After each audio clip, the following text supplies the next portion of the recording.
Voice of the Memphis Grizzlies, playoff bound, 2 seeds secured, waiting to find out their opponent.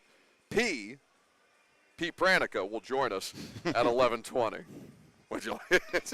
See, this is one time that you're not able to turn your microphone off when you giggle at one of my terrible jokes. We'll explain that later. Okay, very good.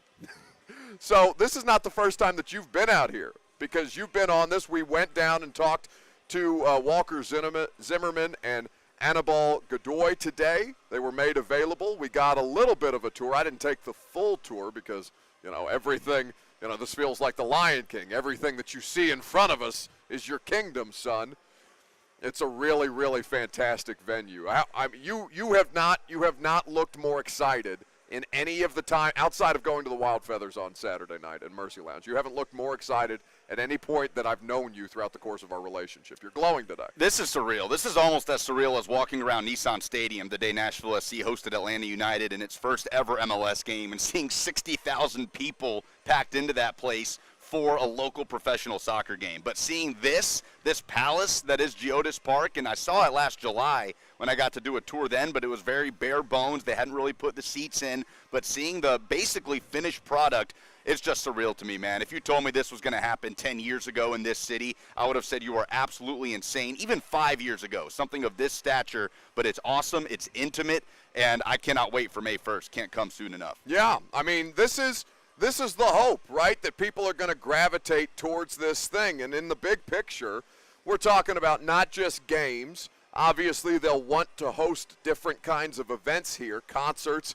This is a perfect, intimate setting that is outdoors, that is exposed to the elements. It's got this 360-degree canopy around the place that will protect the customer from the elements while everything else remains open to rain, wind, snow, sun, everything in between. 30,000 seats, the largest soccer-specific stadium in the country. The concourse looks fantastic. Local food venues that people are down there sampling. They got the Pro Shop open today as well, and they've got 17 home matches in 2022 for people to be able to experience this. Now, Lucas texted me probably about a month ago and said that we should become season ticket members for Nashville SC. Now, I've never been a season ticket member for anything in my life, right? I've been fortunate to be able to get paid to go to sporting events and to, cover things since I've been working in sports media down here in Nashville. But, I'm glad that we did this because we can actually see our section where we're going to be hanging out for these games. And it's my understanding, Lucas, that the single game tickets have sold out, but is it just for the upcoming month? Is it for the entire season? Like, what is the situation for people who want to get involved with one of these games? Yeah, it was my understanding single-game tickets for that May 1st home opener against Philadelphia Union sold out almost instantly. I mean, it literally took minutes that people had been waiting for the single ticket games to be available. Now, there's plenty available, I believe, for resale on various ticket websites or wherever you get your tickets. You could probably still look and try to find them. I do know there are some season tickets available. I think they sold 21,000 out of the 30,000 seats here. 21,000 season tickets were sold, and you can see the appeal. Like, we're sitting over there in section 230, the worst seat in the house in this place. You aren't afraid to tell people where we're sitting in case you say something that they don't like and I get hit in the head with a beer bottle because of something you've said on the radio show? 230 row N. Let's make things Excellent. interesting. Thank you for that. The worst seat in the house in this building is like sitting club level at Nissan Stadium. Yeah. And we're seeing it here with the level that we're at on the press box. We're almost level with the highest seat in the house, and we're right on top of the field. Yeah, and we're going to get to I guess kind of live broadcast some action today. I've never done. We were talking to Tony Husband, the television voice and face for Nashville SC, and his broadcast partner, who we were talking Jamie, with. Jamie, who we had the opportunity to meet before we walked down to the press conference area. Got a little bit of a media style tour of the places that we would be existing outside of when we come here as fans. And I was telling Tony that I don't know how you guys do play-by-play. I don't know how you do it. I've never been able to, which is a weird thing for somebody who talks for a living to say. I've never been able to properly announce and properly talk through what I'm seeing in front of me in a way that makes sense for other people to see it. So we're going to give it our best go today. In fact, Jamie and Tony are on the big screen right now. Tony's going to join us. Tony Husband will join us at some point during the broadcast today as soon as he's finished with his responsibilities for the club. We got Mac back in the studio making it happen.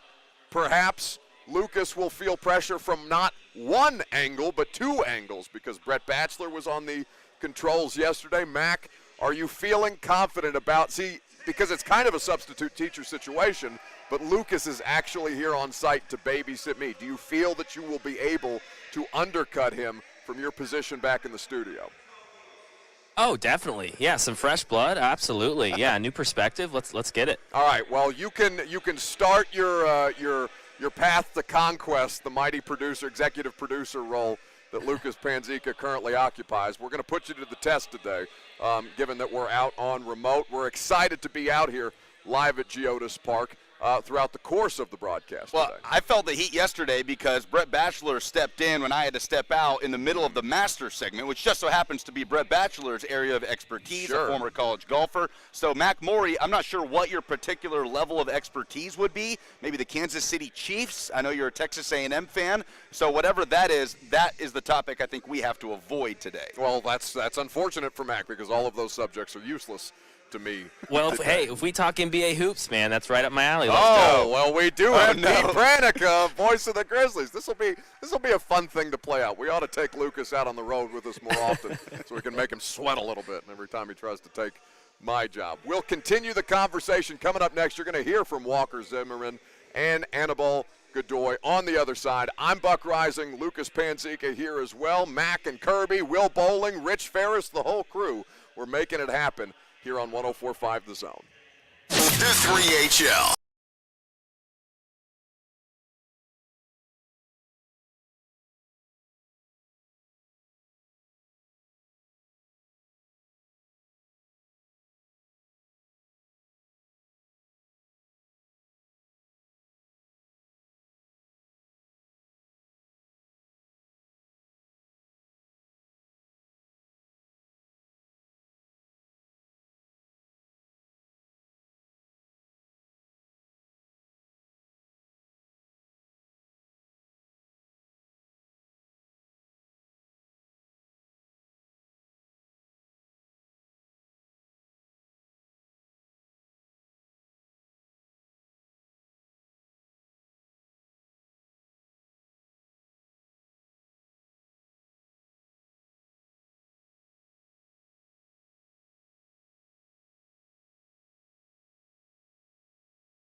have this be an event that also includes a soccer game to make you feel, not necessarily that you're the most diehard Nashville SC supporter, or if you're somebody who watches EPL on a Saturday morning at the in the wee hours, that you need to come here and you need to have a diehard love for the sport. No, they're going to make it an experience for you, whether or not you're invested in the thing that's happening on the field or not. And then as you come here more often and as you enjoy the local food and drink options that they have and the environment that they hope to create, that we've seen them create in a stadium over twice this size at Nissan, where you feel the supporter section, even as it's more spread out than a soccer venue, than any soccer venue really is. That's what they're hoping to bring here to Geodis. And we talked to Walker Zimmerman about just the concept of the soccer in the Southeast, right? We've had this same conversation around the Nashville Predators. But this was Walker Zimmerman from the press conference that we just had prior to the team taking the field today.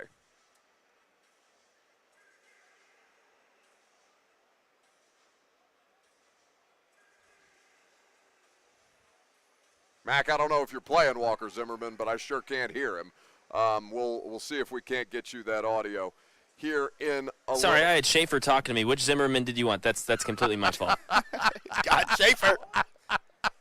That's totally my bad. I want to hear Walker Zimmerman talk about soccer in the Southeast. Jonathan Schefter, shut the hell up. Play it. That's something. It's massive. I mean, even the growth of the league is huge, and this is just a testament to that. To see just the sheer size of the stadium, 30,000, biggest soccer specific in the country, especially leading into all the things coming for this country in the World Cup 2026. It's putting Nashville on the map for soccer, and the Southeast in general has been such a hotbed for youth players, and so now it gives them another opportunity to say, I want to play for Nashville. When they see the stadium, they come visit and they get excited, and so I think it's a great opportunity to show youth players what a great city Nashville is, what a home this could be for them if they choose to be a professional soccer player one day, and it's going to inspire a lot of people. So really proud to be able to open, play there for the first time, and I think all of us are going to be sharing that same sentiment.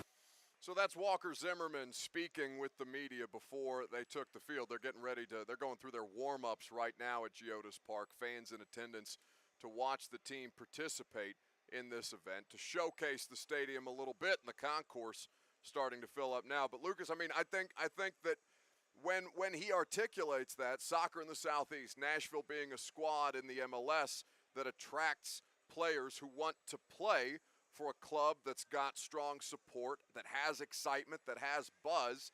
I know that Atlanta United is, an anomaly among how these things typically start out, where they were in the MLS Cup. What was that, their first year? Second year. Still, they had great atmosphere, they had a great product, and the city really gravitated towards that. That's something, at least in concept, in proof of concept, that they feel like they can replicate here. Yeah, baseball fans around the Southeast cheer for what team? Well, the Braves. The Atlanta Braves. It's the only team in the vicinity, and other than that, maybe the Cincinnati Reds if you live in Tennessee, like Kirby Allen Kirby. You've got some super obnoxious St. Louis Cardinals fans like Mickey Ryan who populate our fair city. But yeah, mostly it's the Braves. And Walker Zimmerman's a kid that grew up in Lawrenceville, Georgia. Now, a kid growing up in Lawrenceville, Georgia nowadays is probably going to gravitate towards Atlanta United, playing in Mercedes-Benz Stadium. But a kid growing up in Nashville, Tennessee, or anywhere in Tennessee is probably going to gravitate towards Nashville Soccer Club with goals and dreams of playing professional soccer in the U.S. You didn't have that 5-6 years ago. There's a couple teams in Florida. Orlando City came up around, I want to say, 2014. Miami has a team now. So it's just littered all over the Southeast. And Nashville growing the way that it is, and with this stadium, the largest soccer-specific stadium in the U.S., in this arms race of Southeastern soccer, is kind of trying to push ahead and take the lead. And on the field as well, Nashville finished better than Atlanta last year, and they feel like they have the potential to surpass that this year. Last year, Eastern Conference semifinals. They're in the Western Conference now. Can they take another step, get to a conference final, potentially push for an MLS Cup contention? So, yeah, everything Walker Zimmerman said comes from growing up in Lawrenceville, Georgia, without having anyone in the vicinity to say, yeah, I want to go play for that team when I'm older. Yeah, so they're trying to capitalize on that, market inefficiency, basically. And certainly Atlanta now having a team is going to be competitive. It's going to be a rivalry, at least in the Southeast, that people are going to gravitate towards, and certainly they're going to open this place up to fans at large with a bang when they face the Philadelphia Union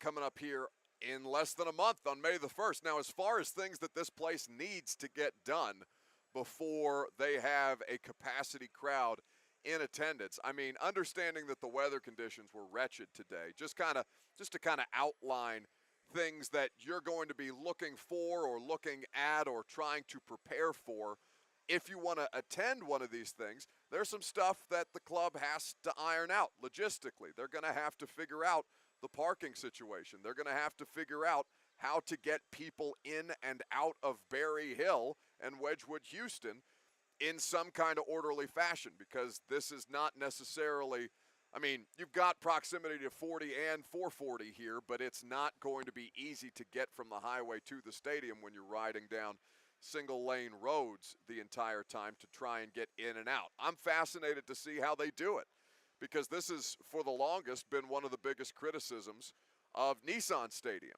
right? You've got logistical issues when you look at the situation.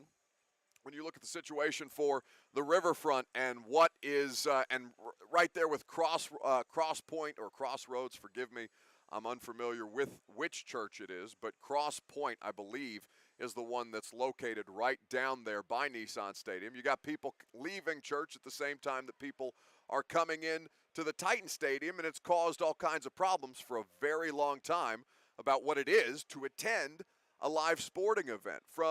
Just from what we experienced, it was a pain to get into the stadium, to find out where they had parking available. And these are going to be the questions outside of, what is the cost of attendance? How much is the price point going to differ between taking my family, a group of friends in town to Geodis Park as opposed to Bridgestone Arena, right? These are the things that Nashville sports fans want to know if they're going to legitimately invest in this. And as we sit here kind of, feeling things out, I don't think anything is going to be a bigger issue for people than the parking situation, because that's not something that it feels like they're going to be able to rectify, Lucas, in less than a month. Yeah, parking might be rough in Nashville for the next few years. When just generally. Just generally, when you think about what's going to happen over by Nissan Stadium with a potential new stadium and a target date of 2026. So maybe let's buckle up here and start investing in Uber and Lyft, because I think that's going to be utilized a good bit.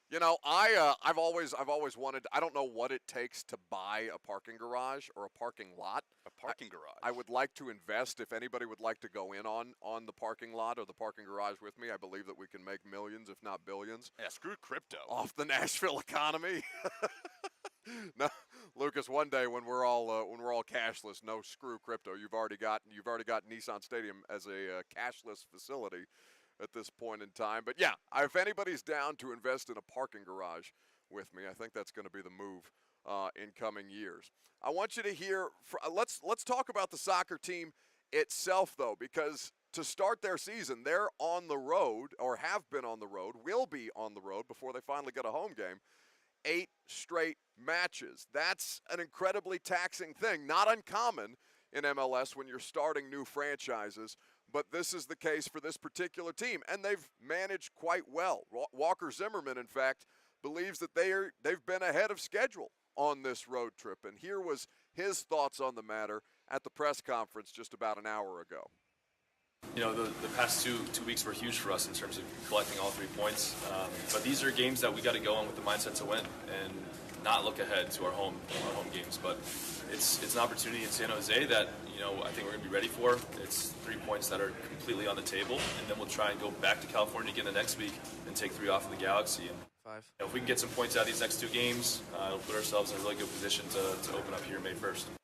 It's 10 points to open up the 8-game road trip with 6 games gone and 2 to go. They still got to go to California, play in San Jose, and then play in LA before coming home on May 1st to play Philadelphia in the home opener. But way ahead of schedule when you consider what head coach Gary Smith said before the season, that, and this is a quote, if they could get 8 points out of the first 8 games, he'd be doing a jig at the end of the road trip. So here they are with 3 wins, 2 in their last 2 games, 1 draw, and 2 losses. And so far, so good for Nashville SC. I was very surprised at how open they were, how progressive they were against Sporting Kansas City on the road after picking up that win in Columbus. I really thought it would be whatever we can get from here is gravy, can settle in, get a few draws, go back home, and start your home games. But no, they were attacking. They were forward. It was end-to-end action in Kansas City, and they got a come-from-behind 2-1 win. And now 2 games in California coming up. LA Galaxy, one of the hottest teams in the league right now, with the top scorer in the league in Chicharito. It's going to be interesting to see how they play out this road trip, because maybe instead of a mindset of everything from here is gravy, let's see if we can get a couple points, couple draws, and go back home. It's, hey, why not go for the win? You've gotten 10 points out of your first 6 road games. Go try to get 3 in San Jose. Try to get 3 in LA Galaxy and have even more momentum as you come back and you host the team that knocked you out of the MLS Cup playoffs a year ago in penalties. Yeah, I mean, listen, winning cures all. Winning will cure any angst about parking. Winning will cure any cost of concession that you may face. And this is a franchise that it's in its first 3 seasons of existence has been successful, has been of note, has made it further into the playoffs. I mean, they made it out of the first round of their playoffs in a way that the Tennessee Titans did not last year. The Nashville Predators have fallen short in recent years as far as playoffs are concerned, and this team has the ability to contend. So with all of that, if you win, it cures everything. And the success of this thing here, Geodis Park, where we currently sit, and the mixed-use lot that the potential renovation of the old Nashville Fairgrounds racetrack, where I believe, Lucas, is where we parked today. I believe we're parked on the racetrack. Oh, literally on the racetrack. Yeah, I was like, this is cool. Getting ready to take my new Explorer from Two Rivers Ford out for a couple of laps as the pace car In the water, basically like a duck boat. Well, yeah, that was the thing. Like, That's what it felt like. Kirby, if you want to turn on your microphone, I believe your expertise would be welcome here. Yeah. All right, what you need. How did you manage to get all of the equipment up here? Because I think for anybody, if anybody could set the scene of what a pain in the ass it was to get into this place, it Oh, would be you. God. First, you got the creek down there running over the top surface of the one-lane bridge. Yes. Roaring like the creeks around here are known to do after, 3 years of rain every third damn day. But anyway, so I rolled through that, and then there's like 2 feet of water to get to the racetrack, and then I looked at the stairwell, and I said, oh, hell no. And I did a U-turn and came right back up here and told the guy, look, I got radio gear. I can't get that up here from down there. And he goes, go right over there and park, so you're good. Well, that's the thing. Like, how are they gonna get people in here who don't do stairs? Like, I assume they have some kind of preparation for that, but I didn't see any. The entire fan base has to be under the age of 30, and then they have to pass a physical exam. That's what I'm saying. That, or you're going to have to piggyback up this thing. Because it's got a great view of this side of town, right? Where you look at, you're clearly considerably above ground level when you are in the stadium itself. The pitch a little closer to ground level, but I mean, it's an elevated platform. This thing kind of rises out of the trees as you're pulling up down Nolensville Pike as you get here, and it's really aesthetically pleasing. The games itself, I'm certainly looking forward to, and the competitiveness of this team. This is something that we're seeing not just in Nashville SC matches when you watch them, but in international games as well, where you've got Nashville SC teammates competing against one another. Now, this was not something I realized until our friend Gentry Estes, the columnist for the Tennessean, we were standing off to the side during the press conference. It's the first non-Titan scrum. I haven't been that close to a professional athlete in 3 years now that we're starting to see the relaxation of COVID protocols around media and players in sports.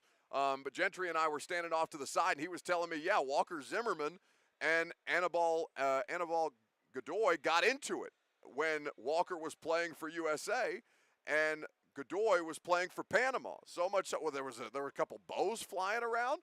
Now, I found this out, and I said, Lucas, I was like a proud older brother or like parent watching him work the scrum in ways that I remember doing when I first got in the Titans locker room. And I pulled him out. I said, hey, I heard these two got into it. I need this audio for the radio show. Go ask Godoy about getting into it with Zimmerman and then having to take the same pitch together in the same kit, because it seems that there is no longer bad blood. No, I'm throwing that to you, Lucas, not the audio. Oh, I thought you were throwing it to the audio. Got to be more clear with these things. Yeah, so Walker Zimmerman and Anibal Godoy. This is why we can't. This is why you can't have nice things. We bring you out here. You're here to babysit me today. We're going to do a little soccer play-by-play at some point. Now that they're running wind sprints out there, we've worked together too long for there not to be that chemistry. You got to pick up what I'm putting down, baby. We're doing that in the studio. Then we're going straight to the audio. But I digress.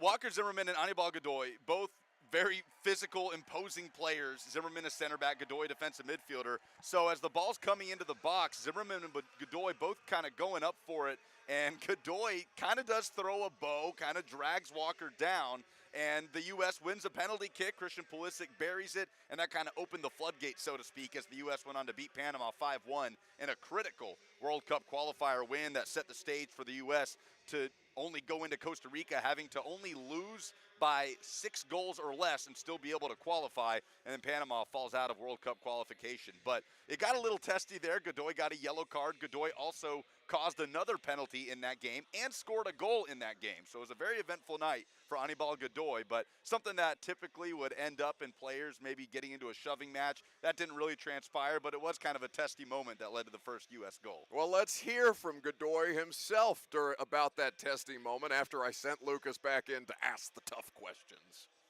It's circumstance in the game, you know. This is football. Everything happened in one game.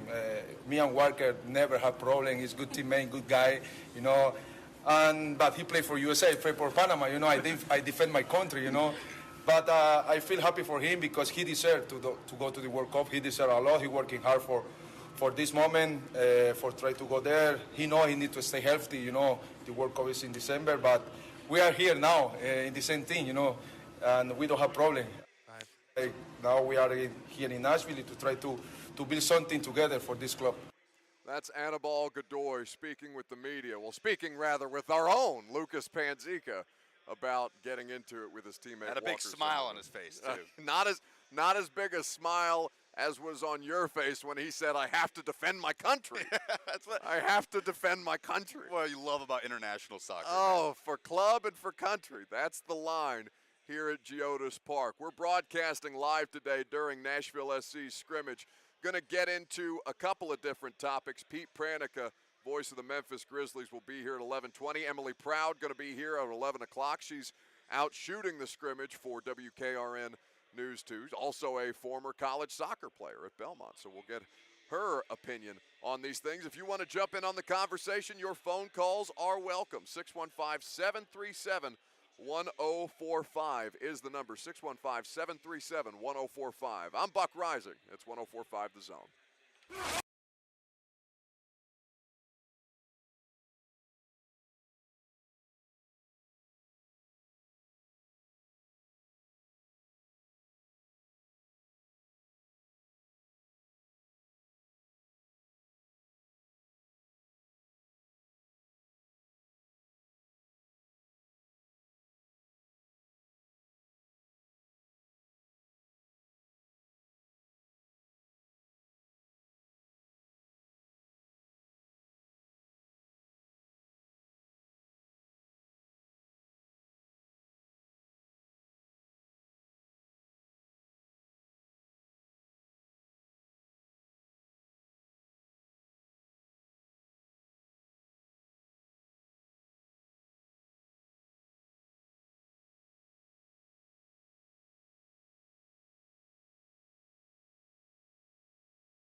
Beautiful place to be. The weather has cleared up.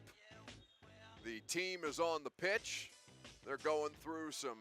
What are the drills that they're doing right now, Lucas? Let's flex your play-by-play bone a little bit. Well, there's not a lot happening in front of us at the moment. All right. Well, that's not good setup by me. That's excellent work. But I see some shooting drills happening on the far side with goalkeeper Joe Willis getting some reps in as Hani Mukhtar makes his approach. No, check that's Hanwala Bwana with a crossover and a blocked shot by Alex Moyle. Look at you. On a far side goal. Yes. Some shooting drills going on, some passing drills here to the near side. I'm hoping we get kind of an open training session, maybe some 7-on-7, 5-on-5. I doubt we'd get a full field 11-on-11 type of deal, but I'm sure they'll have something for the fans that have kind of started to amass down here in the lower level as the rain has finally stopped. Indeed. It is a beautiful day at the park. 615-737-1045 is the number, but it is a Tuesday. It is 10:45. That means that we have a weekly staple that we must do. Mac, back in the studio. Why don't you give me the circus music for the winners and losers of the sports weekend? Ah, yes. Who goes through the trap door? Who blew it? Who screwed up the most this weekend? If you have winners and losers of the sports weekend, 615-737-1045 is how you do it. Let's start with the bad first, Lucas. I'd like to take a loser off the top because this loser, and I do mean this loser, has garnered at least national headlines with his level of stupidity. Now, Cam Newton is trying to get back into the NFL. And I don't know Cam Newton personally. I know people who have covered Cam personally. There is mixed reviews about who this person actually is based on his public behavior. I very much like the way that he carries himself. By the way, Mac, you can leave the circus music just kind of running underneath us so that we can get a little bit more of the effect, if you wouldn't mind. But Cam Newton decided that he would like to give some public commentary on his beliefs about women. And as we know, Cam Newton has stepped on it in this sense more than once. If you'll recall, back to Jordan Rodrigue, who was working for the Charlotte Observer a long time ago when Cam was still with the Panthers. There went Cam's dignity right down the trap door. I don't know if you heard it. But Jordan Rodrigue was asking Cam Newton about route concepts, and he looked at her, looked around, giggled a little bit, and then said, "We got a girl out here talking about routes." The way he said routes. Routes. She said routes. Okay, Cam. Well, he was, rightfully admonished for that. And now several years later, Cam is out here taking a hatchet to the opposite sex once again. Mac, why don't you go ahead and play the audio of what Cam Newton had to say about the female sex. I had a perfect example of what a man was in my life by my father. Mm-hmm. My parents have been together for 36, 37 years now, and it's a beautiful thing. I grew up in a 3-parent household, my mom, my father, and my grandmother. And I knew what a woman was, not a bad. Okay, what's the difference? A woman. Okay. A bad is a person who's just, girl, I'm not bad, I'm doing this, I'm doing that. I look the part, but I don't act the part. Okay. And it's a lot of women who are bad. And I say in a way, not to degrade a woman, but just to go off the aesthetic of what they deem is a boss chick. Mm-hmm. Now, a woman for me is handling your own, but knowing how to cater to a man's needs, right? And I think a lot of times when you get that aesthetic of like, I'm a boss, like I'm a this, I'm a that, no, baby, like, but you can't cook. Okay. You don't know when to be quiet. You don't know how to allow a man to lead. That anytime you start a sentence with what a woman is to me, oh no, Cameron. I don't need a woman who cooks, Cam. I need a woman who knows how to order Uber Eats on the phone. We live in 2022, you Neanderthal. Loser of the sports weekend, Cam Newton. I guess I'll start with my loser of the sports weekend. When you think about the word failure, you think about it in the context of something that you set out to do, a goal that you set for yourself and then do not accomplish. If you have LeBron James on your basketball team, a goal that you would set out for yourself would probably be to win an NBA championship, right? At the very least, make the NBA playoffs or maybe even the play-in tournament. Perhaps. None of those things happened for Nope. the Los Angeles Lakers in a very embarrassing end to their season where they unceremoniously and disrespectfully fired Frank Vogel, leaked it to the media, and said, oh, but we're telling him on Monday. And then he found out from a reporter asking him a question on Sunday. Well, here's LeBron James when asked about if this season should be considered a failure for the Los Angeles Lakers. Ultimately, I was kind of wondering how personally you take the team's collective failure and to kind of reflect on the season. How responsible do you feel for what happened, if at all? Yeah, I mean, it's not failure at all. I mean, listen, we came to work every single day, put our hard hats on, and we try to get better every day. And the result just didn't happen for us. So, but it's not a failure. It's not like, we came together as a team. We wanted to be as great as we can be. We just didn't accomplish a lot of the things that we would have hoped. But, obviously, I'll take, you follow me in any of my career, when you don't succeed, I take a lot of the responsibility. Oh, yes, thank you. That's just who I am. And so, wish I could have been a lot better, leading this franchise this year. I wish I could have been in uniform a lot more than I was. I think I gave 56 games, I believe it was.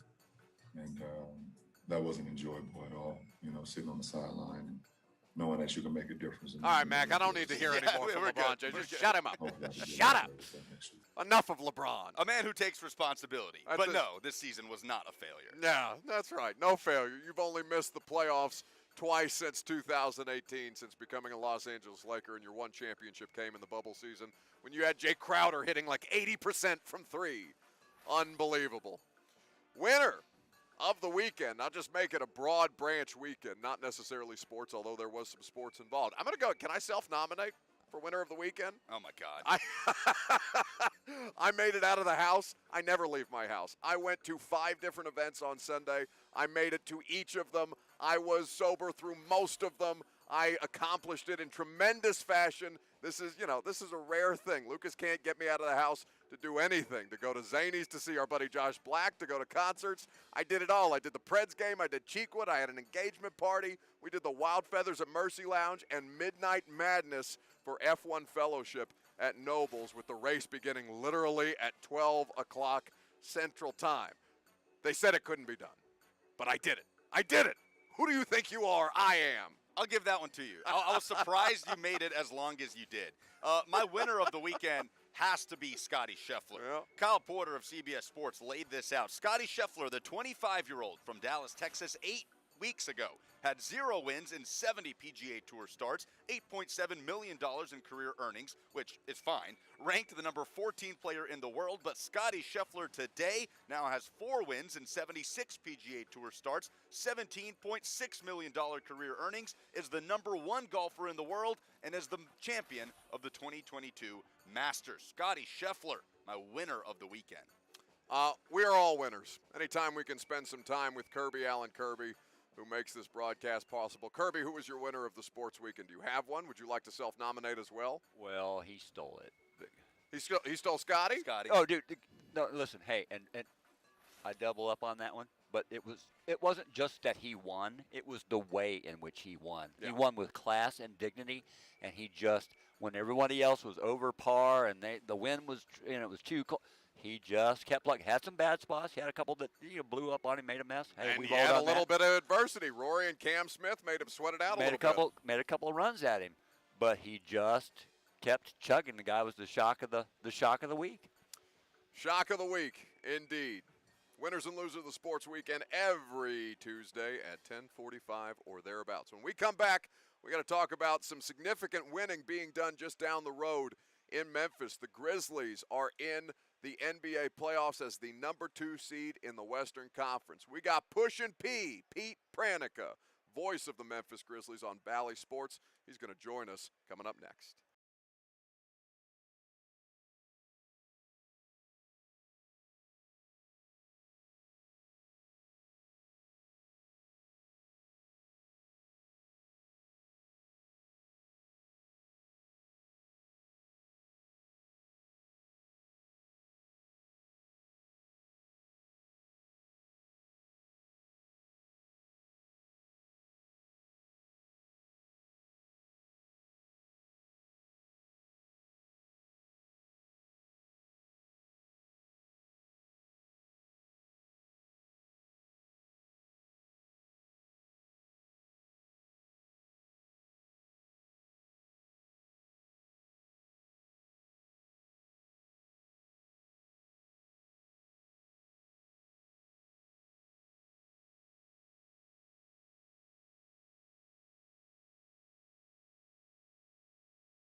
Welcome in to 104.5 The Zone, live from Geodis Park, the new, bright, shiny, square-shaped home of Nashville SC. Buck Reising here with you until 1 o'clock.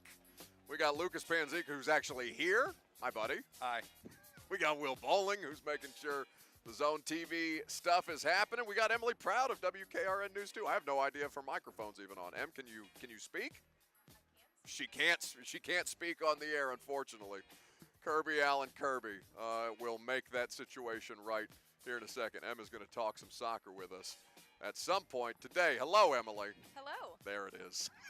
I could speak. I was fine. It's just the microphone. 615-737-1045 is the number.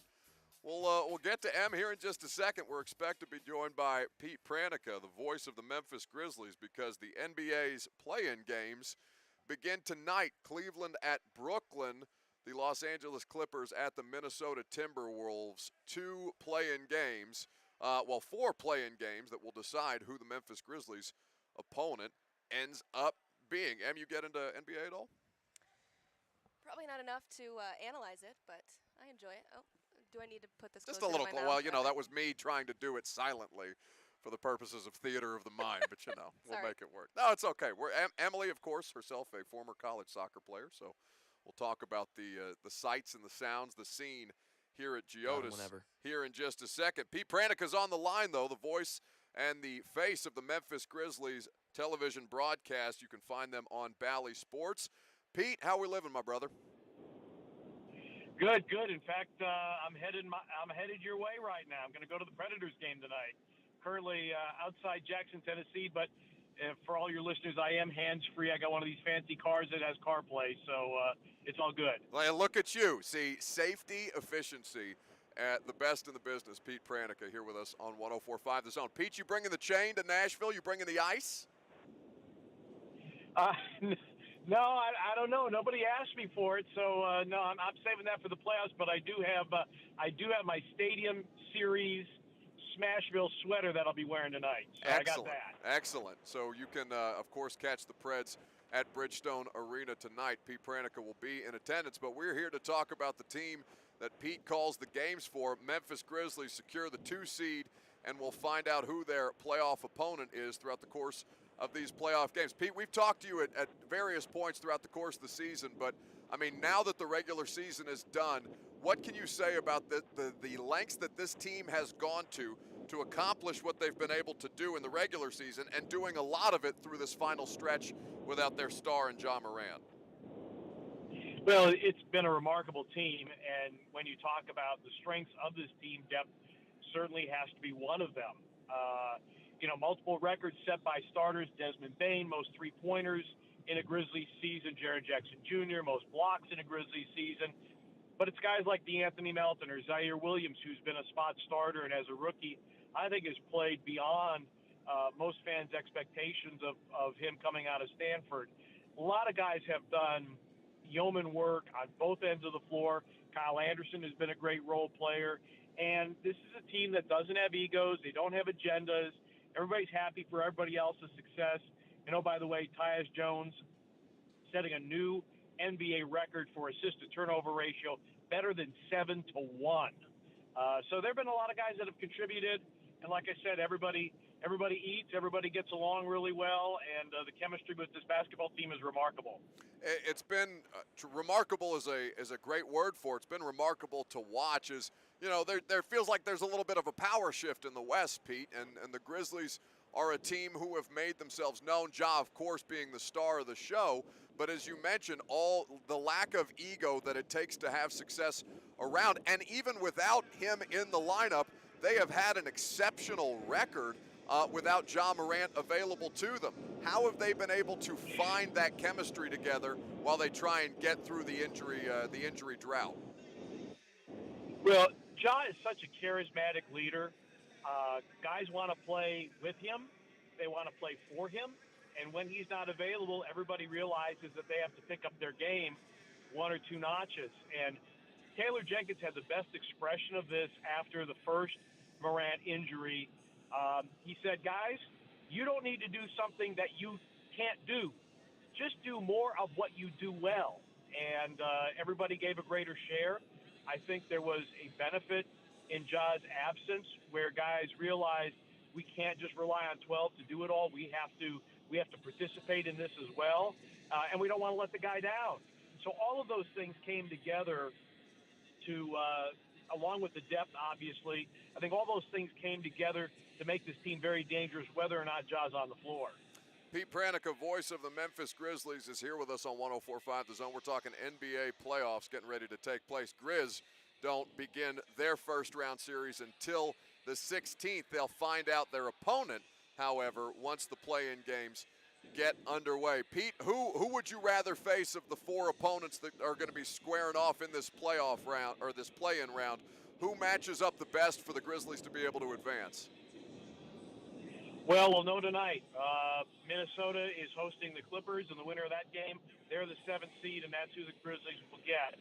Both of these teams present issues. If the Clippers advance and they win tonight, they are not your typical 7th seed. Paul George is coming back after a long absence.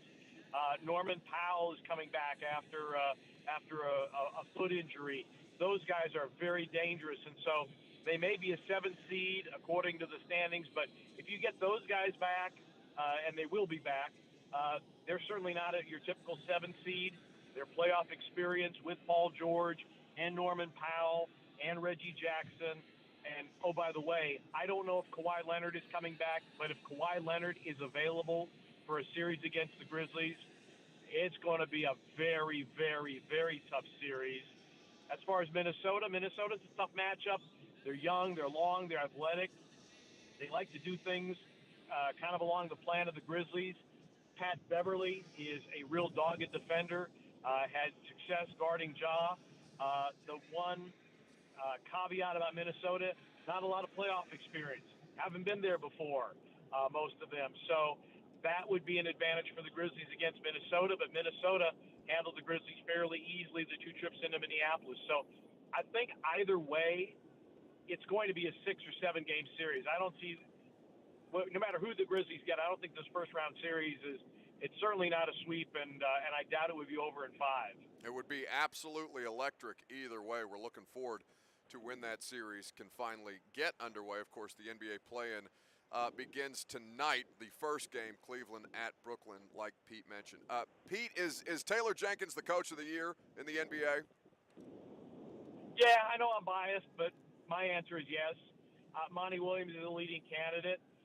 Yeah, they set a franchise record in wins. Bottom line, he had the same roster he had last year. That, they got to the finals. Now, they won more games, of course, and Chris Paul had an injury, and so, yeah, there's some of that. But when you look at what Taylor Jenkins was able to do, this was a Grizzlies team, not only the players, but also the staff and the coaching staff really hit hard by COVID. And they were able to keep on winning, regardless of who was on the bench that night. And just when you look at teams that have exceeded expectations, I don't know that there's a team that has exceeded expectations as much as this group has. And typically that's what the coach of the year is.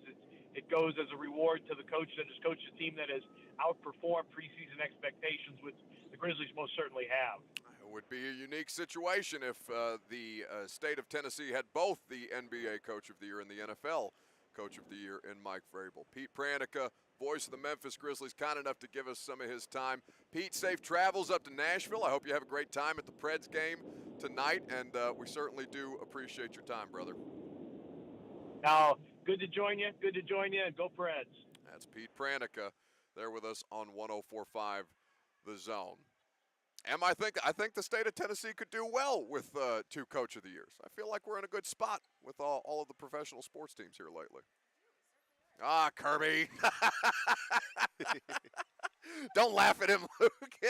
He gave me the working mic. You might want to introduce her before you throw her like. I did. You were out there smoking a cigarette. I was getting that headset for her, too. Wink, wink. Hello, Emily. Hello. Yes, sports, great. Audio, not so much. No, that's not true. Kirby Allen Kirby. We got it. Kirby has done everything in his power to get us on the air today. He just happens to be an easy target, which is also the same thing for me. This is why we have a loving relationship between the two of us. Yeah, I mean, just for the sake of what it is that we do for a living, now that I'm having to branch out outside my comfort zone and doing a lot of other sports other than just Titans with the radio show and with the A to Z streaming show at night. This is a fantastic time for us to be able to cover sports in this state. We've gotten really lucky, I feel. Absolutely. I mean, look at where we are right now. We're waiting to open up a brand new stadium, so you still have the excitement of the newness and what's going to happen here. The fact that Nashville SC didn't lose a game at home last year makes you feel pretty good about their ability to win some games in this building coming up in May. But certainly there's a lot to be excited about. The Preds are making their run to hopefully get to the playoffs. They're currently in a wild card spot right now. So, yeah, there's a lot to be excited about in sports in this town. So how about it? Emily doing the thing that is just a cardinal sin in radio. Look at where we are now in the audio medium of radio. 615-737-1045. When we come back, we're going to talk to Emily, who, of course, played college soccer at Belmont, about the state of soccer here in the state of Tennessee. As we broadcast live from Geodis Park, I'm Buck Reising. This is 104.5 The Zone. Dwayne Bishop likes a certain type of Gary, and will tell you in football terms. I want mentally tough players. Gun shy in the football terms. I'm going to give you football talk.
Kirby. Will Bowling is scuttling around somewhere. I think he's going to do a concourse food review. I think he's getting you coffee. Or he's What's getting me coffee. Which I would never do, by the way. I didn't want to say that out loud. Em offered me what amounted to her backwash while she sits here, enjoys our view, sips coffee. Because the only complaint that I have so far is that the coffee machine takes 5 minutes to brew a cup of coffee. That's my only complaint. Everything else I can live with. Parking, logistics. I don't know what the food tastes like out there yet. I did my first Geodis Park press box food review. So the place has been christened officially. And yeah, now there's things happening actually on the field. It's exciting stuff. It certainly is. It's a fun day to be outside. Do I need to be more descriptive because we're radio? I mean, you already said we're here.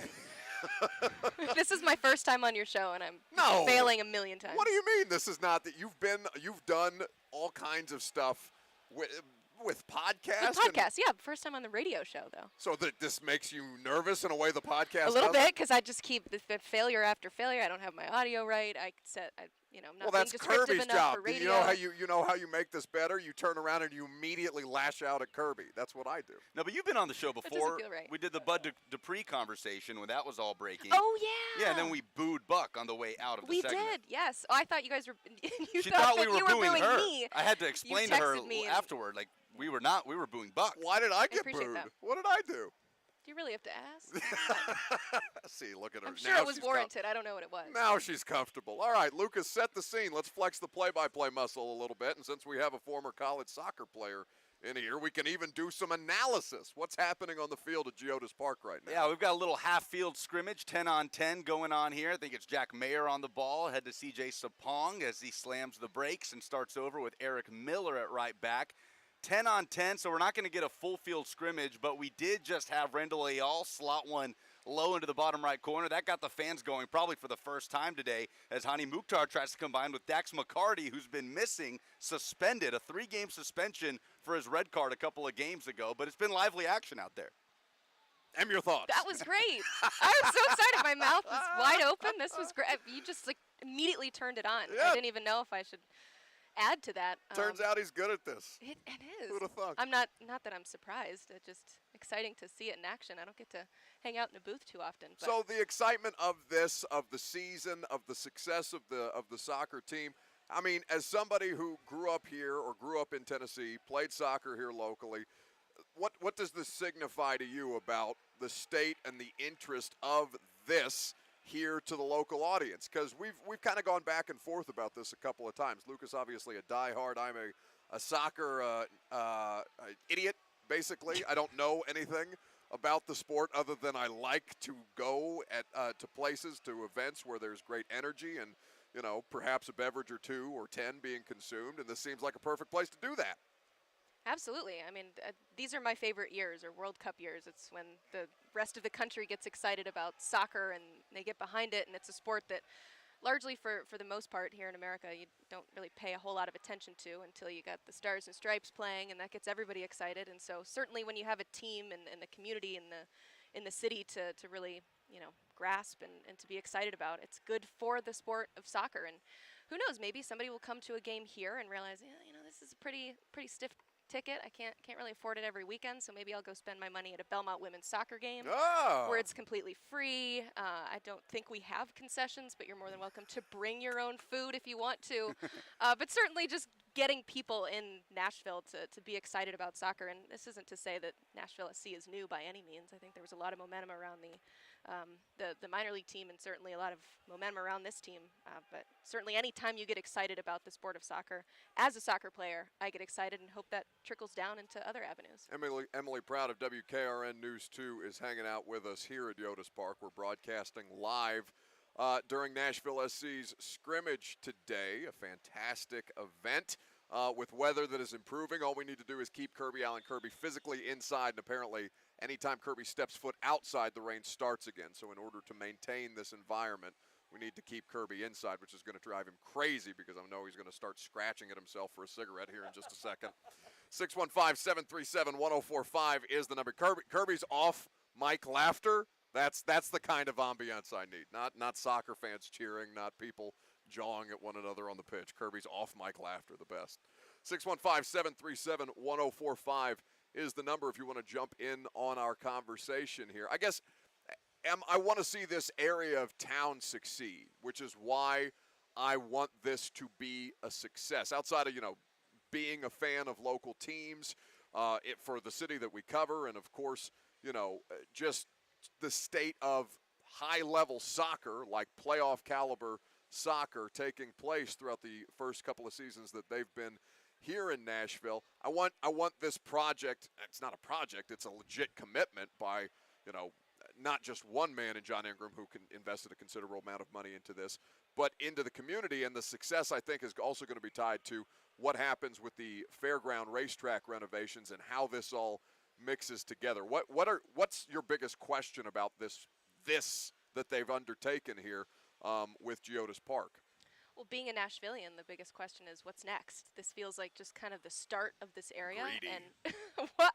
Shame That's on how you. we think, right? We got the draft. We're like, all right. You're one of these what's people coming that next? wanted When's the Paradise Super Bowl Park out, coming? and now we're getting Garth Brooks Super Honky Tonk Bar and Grill down there on Lower Broadway. I didn't ask for that. I didn't ask for Guy's Chicken Place or whatever it is that Oh, happened no, there. no, but you put some respect on Guy Fieri's name, no, or it Lucas actually is is going really to come good. for your They neck. brought us a bunch of food at the station, and it was absolutely delicious. What the hell? But along those lines, our station is right around the corner. When they're racing at the Fairgrounds Speedway, we can hear the cars. We can hear the announcer. We're right here in this Wedgwood, Houston sort of area. And so to see something this beautiful and brand new placed here, it's great because you get excited about what's to come. But I think, going through the tour today, they made sure to specify the design of this place was inspired by this area and how it's industrial and simple.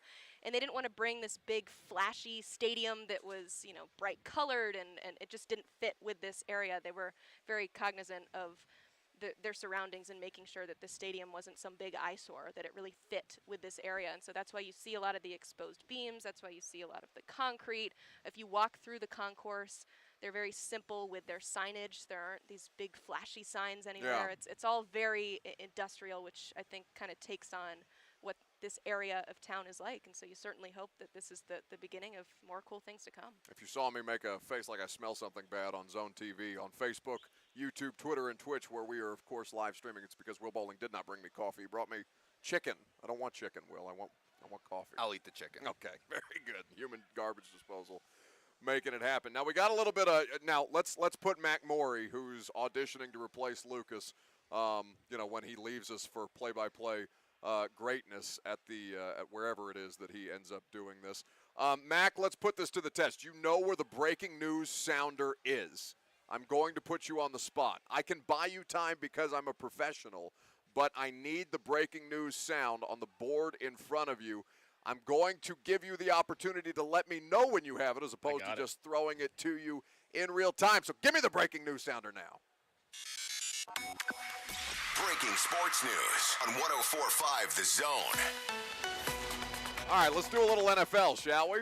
We never make it an hour and a half into the show without talking football. Peter Schrager of Good Morning Football and Fox Sports. Amidst all the Kenny Pickett to Panthers talk, Peter Schrager is reporting that he believes Matt Corral is a strong possibility for the Carolina Panthers with the 6th overall selection. So this is the biggest question that I think we all have around the NFL draft outside of, what the hell the Titans are going to do at 26 and why is it another offensive lineman. But, I don't know. Emily, you didn't go to the Combine. Corey Curtis, your colleague at WKRN, and Cal Baxter were up at the Combine. But obviously you follow this closely as well. What do you make of the idea that the Titans are going to be in potentially on the quarterback draft this year? Not the draft, but the quarterback draft. I think a lot of teams there's a big question mark as to whether or not they're a part of the quarterback class just because it's widely assumed that it's pretty weak. And so there's a lot of teams that do need a quarterback, but there's some teams that are happy with their quarterback but are looking towards the future. And I think I might put the Titans in that category. I don't think anybody that they potentially draft in the first round, or they don't have a second-round pick, correct? They sure don't. In the first Shout round. out Julio. Wait, Mac, can you do it? Can you hit the Julio sound? Is this the day that we actually get Lucas fired because you're better at this than him? Do you have that in front of you? There's no way. Oh, no. safe for another day. Oh, no. Yeah, sorry. Nope. Not today. How miserable are you back there? I'm just shouting out things that nobody prepared you for, and probably in places that you have. There we go. There's AJ. Brilliant. Brilliant. Live radio, kids. Okay, I'll just go back to what I was. Yeah, you got it. You got great. it. No, I do think that they could potentially bring in one of those quarterbacks because I think if that happens, it wouldn't, wouldn't have to burn the city down and go, oh my gosh, what does this mean for Ryan Tannehill? I think that it would be the future and would be looking ahead, and I think that that's certainly something. If they are in love with a quarterback in this class, and I think they've done their due diligence, they've done their homework, they've been to pro days, they've been visible. If that's something that they're interested in, why not? But I think that where these, the top 3, 4, 5 quarterbacks go is a major question mark, not just for the Titans, but for teams that really could use a quarterback, like Schrager's saying with the Panthers. I mean, they certainly. Well, and the Saints traded back up, like they're trading further up into this draft to get a quarterback, even though they clearly have QB1 on their roster. But not super far, right? I mean, it's 16 and 18. So no, but still. So I don't know if that's the place to draft a quarterback either. I mean, because the Panthers are drafting at 6. So are they taking whoever they believe is the top guy? I think that's the big question mark. The Saints, that was so confusing. I'm not sure exactly what they're doing there, but they could obviously still use an offensive tackle with losing Teron Armstead, and so there's a lot of things that they could do there. But that's the biggest question mark is 16 high enough to get the guy that you really want to get? And Trent Baalke and the Jags don't seem to be doing a whole lot to pitch that #1 overall pick, saying that it's available, and so I think that's probably it. The quarterback's always the most interesting part of the draft, but this year in particular because it's not as cut and dry. This is the top guy. These are the teams that are absolutely drafting a quarterback. All right, Will Bowling brought me my coffee. We all live to die another day. Crisis averted here on the radio show. Does Ryan Tannehill deserve better, Emily, than what's happening this offseason? Yes and no. I mean, it's fans. I think he realizes this is what it's like. I think he dealt with it similarly in Miami, right? Is that you're not always going to make everybody the happiest possible. But what do people deserve? I mean, he makes a lot of money. I think that that's the first thing that fans would point to, and saying that we can say whatever we want. We spend our hard-earned money to come watch you play and to see the #1 seed in the AFC go further than the divisional round and put up a better performance than what we saw against the Bengals. But with great power comes great responsibility. What are you, with Batman? With great contract comes responsibility to take what you get. Yes, I actually just saw the Batman. It was great, but that line was not in this most recent one. Kirby off mic correcting us that it's in fact Superman, so thank God we got fact checkers. No, that's out here. Spider-Man. With great power comes great responsibility. You're all useless. Is Spider-Man. That's what I thought. It's what Uncle Ben tells Peter Parker when he's dying on the street. None of you are helpful today. None of you. Unbelievable. Here's my thing. Like, I ask you that question. Yeah, everybody laughing up at the ineptitude that we are just showcasing today for 3 hours on the radio. I don't ask you that question with like any kind of like not with any kind of loaded intent, right? Like, because your point is correct. I'm trying to process the entire Ryan Tannehill experience here and the fact that we may be talking about another quarterback here in Tennessee in the near future, whether that ends up being at 26th overall, whether John ends up trading out of the first round, and all these things get more complicated by the idea that things now are being leaked, real or imagined, about Matt Corral going to the Carolina Panthers at 6. Starts to make all the other NFL teams sweat it out a little bit who are interested in quarterback. Ryan Tannehill bailed their asses out, though, in 2019. Now, I don't know if 2 or 3 years of goodwill evaporates over that time once you have that contract number attached to him. I'm just looking at this quarterback class, and one of the biggest questions around, say, Desmond Ridder, who may be available for them to draft, is there's coaches in the league who just don't know if he's accurate enough. And if that's the guy that you are looking at, or one of the guys that you're looking at as a succession plan for a dude who has kept you relevant for 3 years in a way that John Robinson, I think, is one of the few, if not only, general managers who were not hired this offseason that has yet to draft an early round quarterback. Ryan Tannehill saved them from an all-out rebuild. Yeah, how did you feel about Josh Allen's accuracy when he entered the National Football League? Not great. You know, I think he was kind of proof that you can improve on that, right? Well, Lucas made that argument yesterday. You have an ally. Do you Lucas feel is good so about smart. that? I do. It's rare I have an ally on this show. I got you. Well, that's all you've got. Excellent on No, your Josh continue. Allen analysis. What was your analysis? Well, it was that we talk about the accuracy issues and that being by far the biggest talking point of Josh Allen going into his draft process, and wondered if that gives general managers, scouts, whoever it may be, any pause when it comes to completely shutting off a prospect because of accuracy issues, because of this notion that that's the one thing that can't be fixed at the professional level. But at the same time, Josh Allen, potentially the only example you can really point to, at least from what I remember in recent drafts, that had that issue and ended up being the star MVP candidate that he is. They don't exist, though. Like, Josh Allen's a unicorn. There's no Josh Allen running around out there elsewhere in the NFL. The only other one is Patrick Mahomes, and you're not finding either of those two guys. Like, we're talking about dudes, 5 first-round quarterbacks last year. None of these guys who were probably going to go in the first round would sniff any of the 5 who went last year.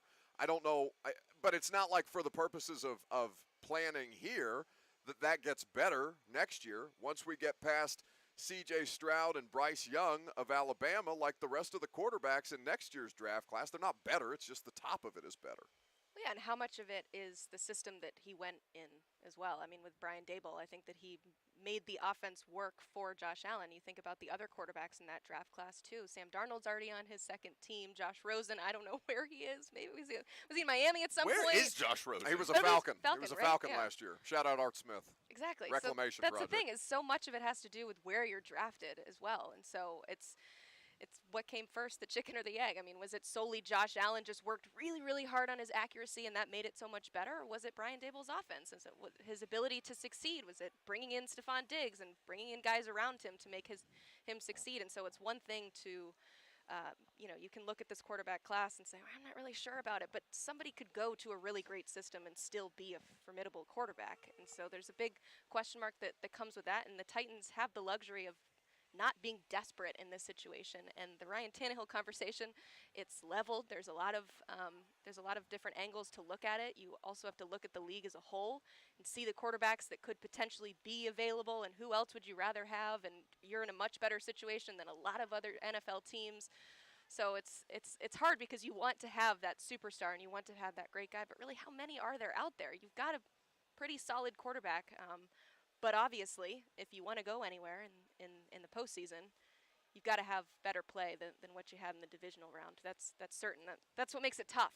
Is it seems like we're debating 2 different quarterbacks. Ryan Tannehill during the season, who's able to get his team to the 1 seed despite throwing to nobody, and then Ryan Tannehill having everybody back, having all his weapons back, and then putting up the performance that we saw in the divisional round. It makes it tough. It's not black or white. Emily Proud of WKRN News 2 is here with us in the booth. We're broadcasting live from Geodis Park today in the middle of Nashville SC's scrimmage. I disagree with you. You say that the Titans aren't in a desperate position. I think it's damn desperate. I think it's the last year you've got Ryan Tannehill and Derrick Henry. It's the last year you've got, generational talent gets used far too often, but there's literally not there's not a precedent for a player like Derrick Henry at that position. Desperate from a need standpoint. There's not a huge glaring need of somebody that they need to bring in. But desperate from a window standpoint, absolutely. Derrick Henry showed that he was human this year. Why are those two things different? Because when I think of desperate in terms of filling a need, it means that you have this big hole on your roster that you need to, it's obvious, you need to fix this. You've got to draft this guy. You've got to get a quarterback. It's all kind of, well, maybe if they upgraded here, if they added another guy here, then that could be a little bit, but it's not as blatantly obvious as some teams coming into the draft and they say, we absolutely have to hit on this pick. We need a rookie in this class to perform well for us because we have a huge hole at this position. You could disagree with that, but I do think, yeah, no, I do think that why the hell is there soccer things on the Jumbotron here instead of First Take like normally when I'm on the air in the studio? I need Stephen A. Smith. It's no, it's not a Wednesday. We're Kirby get a remote? Kirby can get anything that you want. Kirby can hotwire the Jumbotron. It's just a matter of the legality of how Kirby goes about getting exactly what you want. All right, I think this went well. I think you bailed yourself out over the course of this 39 minutes that you've been on the air with us today. Wow, it's been that long. Yeah, look at that. I'm not used to talking this long. I'm used to having like 90 seconds, so this is great. Well, we're not. You're more than welcome to stay. We're going to talk about this Dwayne Haskins thing and Adam Schefter And Gil Brandt, we're not making you stay, but you are more than welcome to continue to be our guest if you like. I'm surprised you didn't ask me about Cam Newton. Just as a female, you need a female to come in and tell you why that's offensive, right? No, I've Even tried. though every male everywhere can tell you that that's offensive. Emily, I've tried very hard in my life professionally to not do, hey, something's happened against women. Let me call That's my right. women Token friends female. to have Yeah. this explained to me. Hey, something has happened No, you're with smart. racial inequality in You this don't even country. need Let me to call be my smart. black friends. Yeah, you don't even need to be smart to recognize that that was obviously highly offensive. Can anything good come after the phrase, a woman to me is? Can anything good to a woman needs to know when to be quiet? That's pretty good. Cam Newton needs to know when I to know be I need to quiet. be quiet, though, so go to break and then I'll say goodbye. All right, you heard the woman, Matt. Go to break. Watch your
security.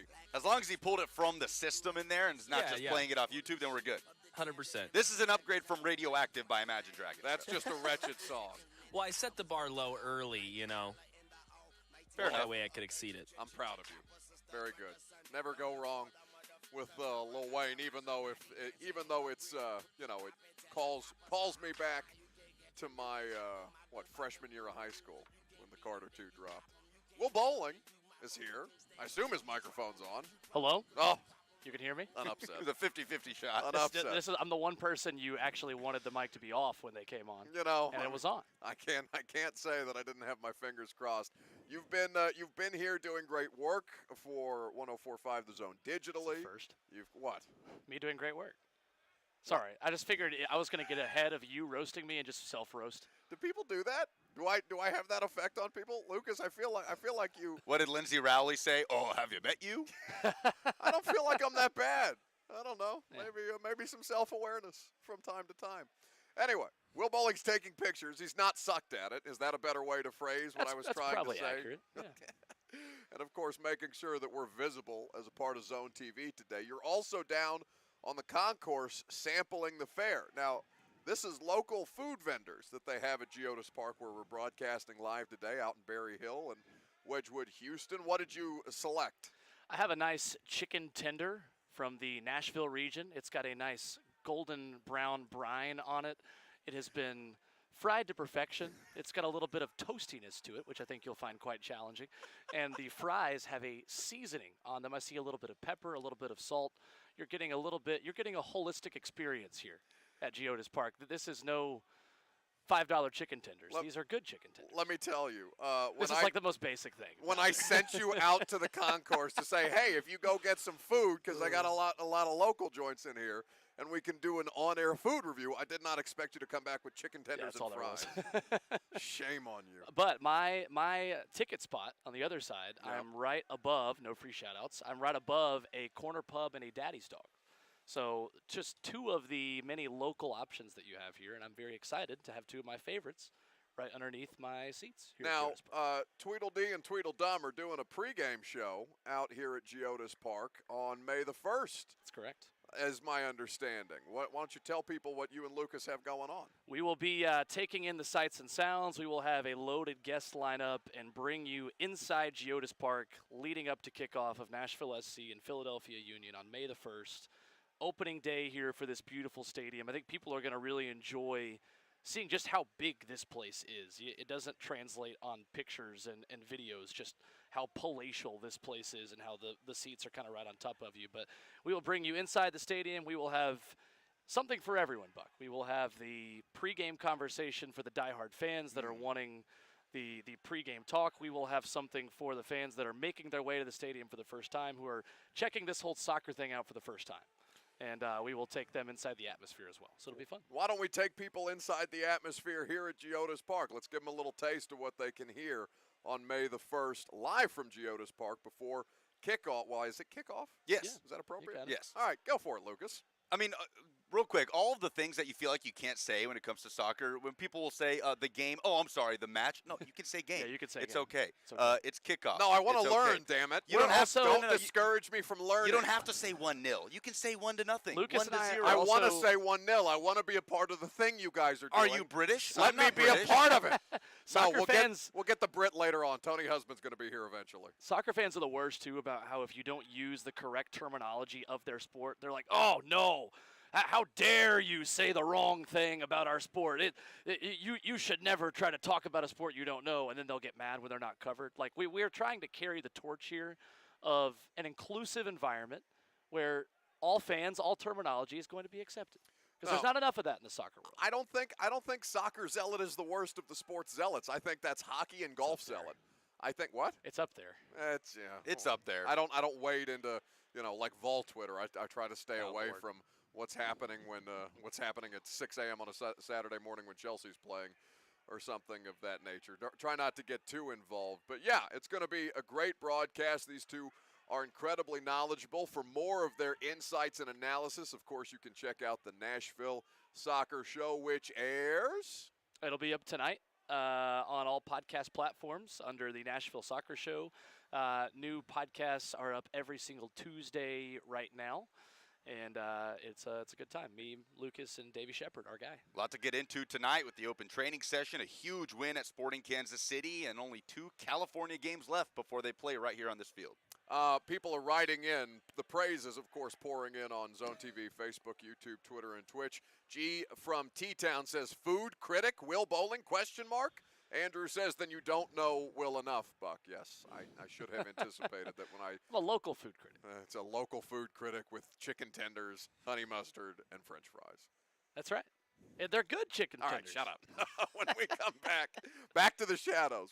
By the way, Will is cranking out all kinds of content on the Zone social channels. If you don't follow us on Instagram, Twitter, or Facebook, make sure you're doing that, and you can see all the sights and sounds today from Geodis Park. When we come back, I'm going to take a baseball bat to Gilbrandt's credibility. What remains of it?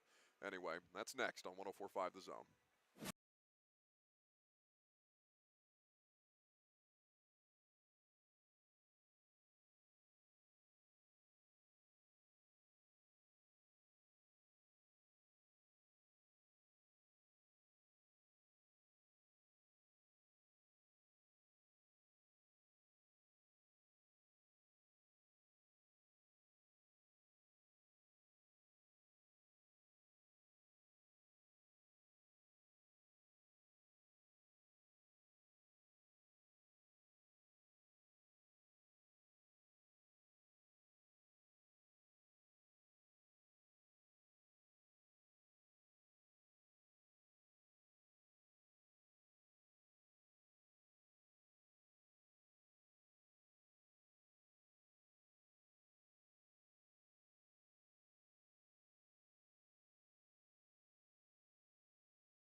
teammate.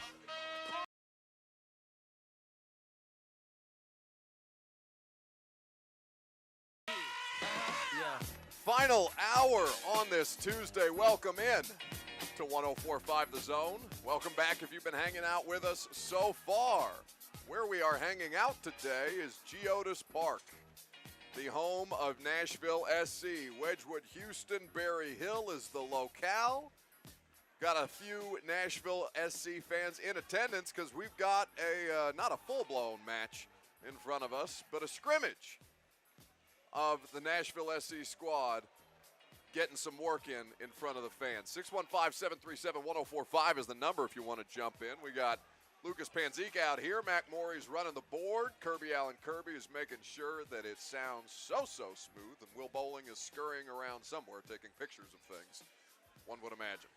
615-737-1045. Jump in on the conversation if you like. Now, Lucas, we are expected to have Ian Ayre, CEO of the Nashville Soccer Club, at some point this hour, yes? Yeah, working on getting Ian up here. Ian, who ran Liverpool in England for a long time, has basically helped build this thing from the ground up, at least at the MLS level, and instrumental in getting Geodis Park in the shape that it's in. So hopefully we can get Ian in this booth, and also Tony Husband, if not both, Nashville SC TV broadcaster we've had on before. Yeah, that'll be a great time. In the meantime, everybody step back, because I want to take out Gilbrand.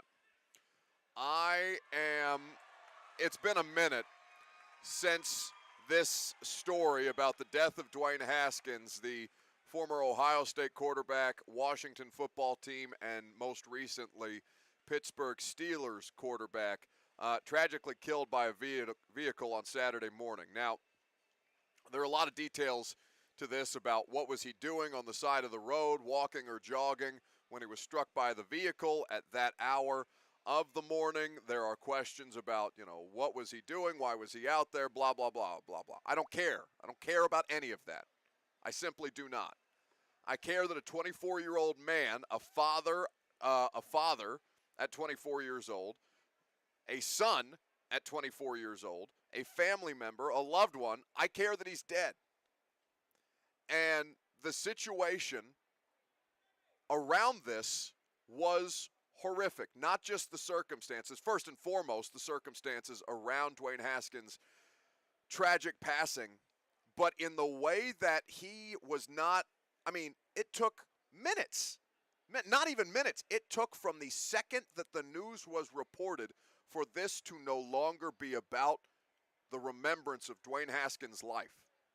Now, if you're unfamiliar with what I'm talking about Adam Schefter, who put out an apology, and we'll hear that apology in a moment, for this tweet that he used to break the news and that he eventually deleted. Dwayne Haskins, this came at about 10 a.m. Saturday morning. Dwayne Haskins, a standout at Ohio State before struggling to catch on with Washington and Pittsburgh in the NFL, died this morning when he got hit by a car in South Florida, per his agent, Cedric Saunders. Haskins would have turned 25 years old on May the 3rd. When you read that tweet, when you read the first half of that tweet, when you read everything that comes before the comma, before struggling to catch on with Washington and Pittsburgh in the NFL, you think this is a transaction. You think that this is something Dwayne Haskins may have gotten released from the Pittsburgh Steelers, may have been waived by the Pittsburgh Steelers, maybe signing with another football team, or something else is happening for his career. And instead, what comes after the comma, before struggling to catch on with Washington and Pittsburgh in the NFL, Adam Schefter finishes off by saying, died this morning when he got hit by a car in South Florida. The insensitivity around this story was horrific. Horrific. Adam Schefter, through one story or another over the course of basically the last year and a half, his credibility has taken a beating. Players have had enough of the way that they're discussed as commodities, as things, as opposed to people. For a person who has the Mr. Editor story in his background, you do not think that he could take just a few seconds that it would take to read through this one graph of a tweet that he put out reporting on the death of a 24-year-old man to say, you know what, maybe I don't need to use this moment to bring up the fact that he struggled when he got to the NFL. I want you to hear Adam Schefter's apology, because this is not the thing that's got me pissed off. Gil Brandt is the thing that's pissed me off, but I first want you to hear Adam Schefter's apology, and I want you to hear it in full, because I think that people are going to receive this a certain kind of way, but at the very least, he apologized for the thing that he did. Matt, go ahead and play that audio, please. First, I wanted to address the death of Dwayne Haskins and the tweet that I posted this weekend. It was insensitive, it was a mistake, and I can assure you it is not my intention. I wish I could have that tweet back. The focus should have been on Dwayne, who he was as a person, a husband, a friend, and so much more. I wanted to apologize to Dwayne's family, his friends, the players in the National Football League, and offer my condolences to everybody close to Dwayne. And in the way I failed Saturday, I wanted to turn people's attention to make sure that Dwayne is remembered properly. After his outstanding career at Ohio State, which led him to become a first-round draft pick, most recently Dwayne appreciated the opportunity that the Steelers had given him, and he was responding to it. Every day when he left practice, he would bump fists with head coach Mike Tomlin, with general manager Kevin Colbert, and with team president Art Rooney, which was his way of showing that he was grateful to be a part of the organization. They grew incredibly fond of him, and there was a mutual respect and appreciation. Dwayne loved living in Pittsburgh. He adopted it as his home and rarely left. He was in the Steelers training facility every day after this season ended, working to make himself better, to give himself a chance to compete for the team's starting quarterback job.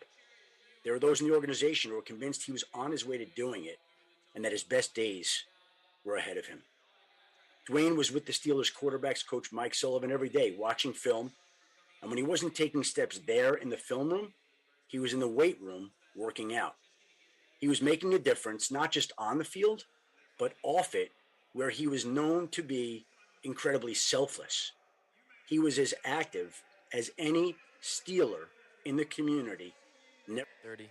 Anything the team requested, going to food drives around Thanksgiving with turkeys, and taking kids shopping for toys around Christmas. He did work in the community without the team asking or even knowing he did it. He immersed himself in the community, and he'd become a part of it. Just a few weeks ago, he went on a Steelers fan cruise, and by the end of it, he was 5 seconds, mic hot. on that cruise, and they all wanted him to come back. He was known for his smile, his kind. So it goes on at length. That's courtesy of the Adam Schefter podcast. Schefter did the thing that, even though it took till Monday from the Saturday story, from the initial reporting, Schefter took the time to gather information, to put together a prepared response, a prepared apology to the mistake that he had made. A terrible mistake, but one that at least he took the time to go through and to make sure that he corrected. That is not the most egregious part of this story. Of course, the most egregious part of this story is the death of a 24-year-old man far too soon.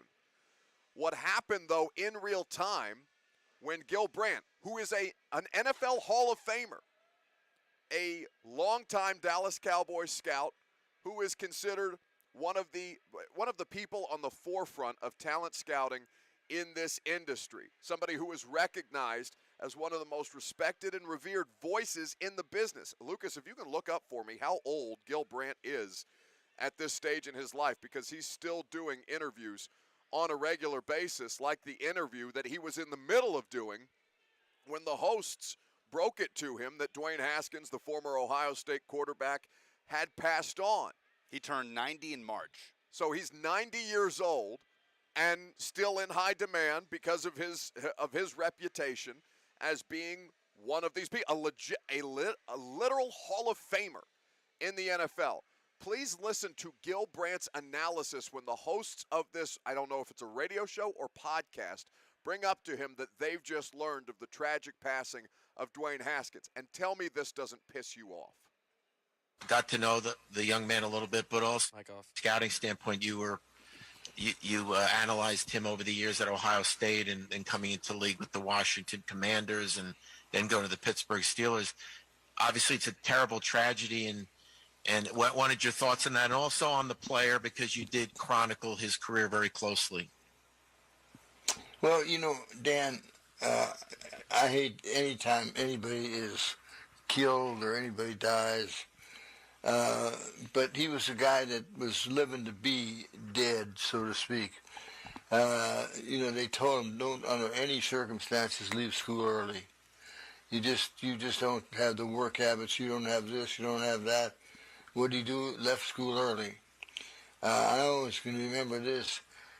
We invited players to the draft, and he was one of the players we invited to the draft.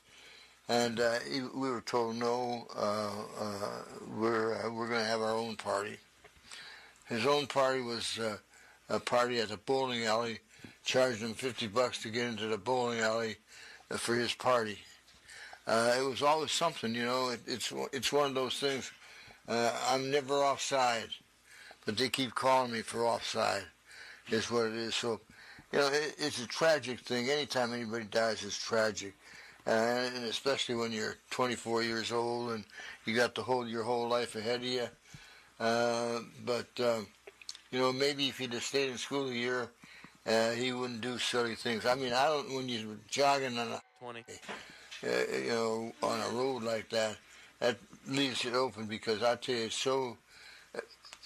guy has 2 drinks and he's just a little bit to the right side of the road, and gets hit and killed. Turning you on. Yeah. I want to just share this. This is a statement that. So that I can't believe, one, easy for me to do armchair hosting, but the idea that the host of that show, wherever it was, did not push him on the comments that Gil Brandt made, where he basically said, hey, if this kid had stayed in school a little longer, maybe he wouldn't have been hit by a car on the side of the road. That's disgusting. Beyond the lack of respect for human life in that moment, and whether you care enough about player empowerment or the way that players are now taking their opportunity, their media platforms, their followings to take control of the narrative in a way that takes it away from guys like me. Maybe when you hear things that Gil Brandt has just articulated about basically treating these players like livestock, maybe that is something that you will hear and understand why players get so pissed off about the way that they're covered sometimes. Now, Gil Brandt is 90 years old. He put out an apology from his Twitter account. It's my understanding that Gil Brandt does not run his own Twitter account at 90 years old. We'll give him the benefit of the doubt because an apology was made after the fact. Regardless, Gil Brandt can continue to be an NFL Hall of Famer. He can continue to have the respect of his peers if his peers choose to give that respect to him. But this is a stain that is not able to be wiped away. It's despicable, honestly, that you would learn of a 24-year-old's death and then launch into a story, a defamatory story about how he charged $50 at a draft party for people to come hang out with him.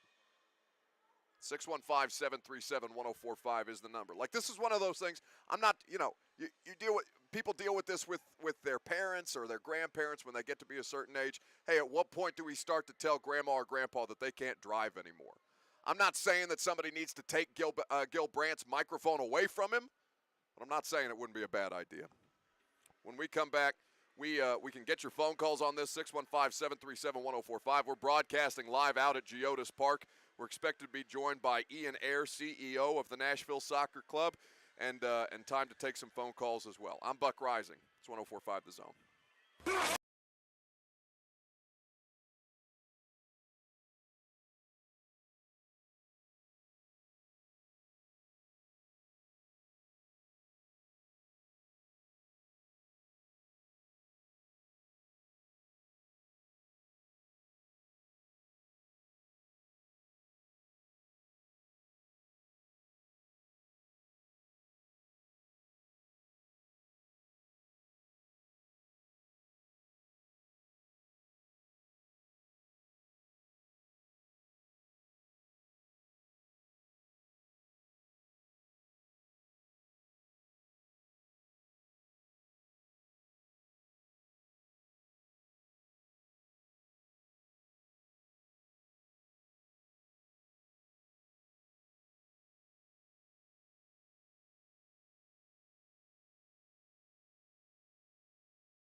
defend your selection of Lincoln Park. Defend it. Come on, man. What do you mean, come on, man? Start packing, kid. When Kirby says you're done, you're done. Now, is this the Jay-Z version or the original? It doesn't matter. It doesn't matter. Mac, you had one job today. Oh, I know. Make the music not suck. Any classic, pop punk, I'm gonna just be a, sucker for. I'm sorry. Even You if and it's I bad. are going to have a come to music Jesus moment at some point if we're going to continue to do this. Lucas Panzica is here with me. We are broadcasting live at Geodis Park. Back, you have one more intro music segment to make this right. To make this right. You can salvage the entire day with one song, Mac. The pressure is on. Can I give him a hint? No.